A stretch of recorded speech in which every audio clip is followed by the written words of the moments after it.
The first place that I can well remember was a large, pleasant meadow with a pond of clear water in it. Some shady trees leaned over it, and rushes and water lilies grew at the deep end. Over the hedge on one side we looked into a ploughed field, and on the other we looked over a gate at our master's house, which stood by the roadside.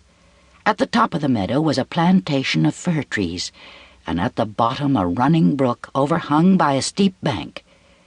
While I was young, I lived upon my mother's milk, as I could not eat grass. In the daytime I ran by her side, and at night I lay down close by her. When it was hot, we used to stand by the pond in the shade of the trees, and when it was cold, we had a nice warm shed near the plantation. As soon as I was old enough to eat grass, my mother used to go out to work in the daytime and come back in the evening. There were 6 young colts in the meadow besides me. They were older than I was. Some were nearly as large as grown-up horses. I used to run with them and had great fun. We used to gallop all together round and round the field as hard as we could. Sometimes we had rather rough play, for they would frequently bite and kick as well as gallop. One day, when there was a good deal of kicking, my mother whinnied to me to come to her, and then she said, "I wish you would pay attention to what I'm going to say to you. The colts who live here are very good colts, but they are cart-horse colts, and of course they have not learned manners. You've been well-bred and well-born. Your father has a great name in these parts, and your grandfather won the cup 2 years at the Newmarket races. Your grandmother had the sweetest temper of any horse I ever knew, and I think you've never seen me kick or bite. I hope you will grow up gentle and good, and never learn bad ways.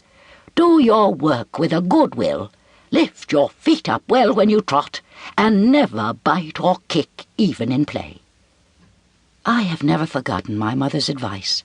I knew she was a wise old horse, and our master thought a great deal of her. Her name was Duchess, but he often called her Pet. Our master was a good, kind man. He gave us good food, good lodging, and kind words. He spoke as kindly to us as he did to his little children.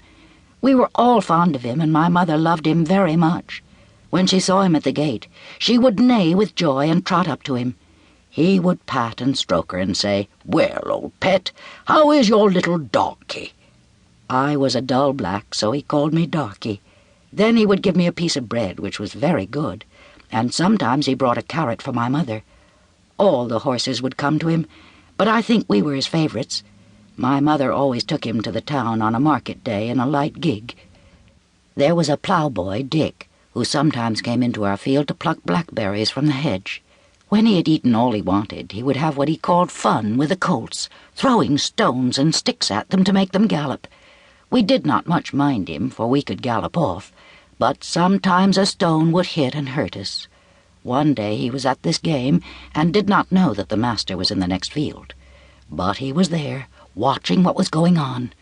Over the hedge he jumped in a snap, and catching Dick by the arm, he gave him such a box on the ear as made him roar with the pain and surprise.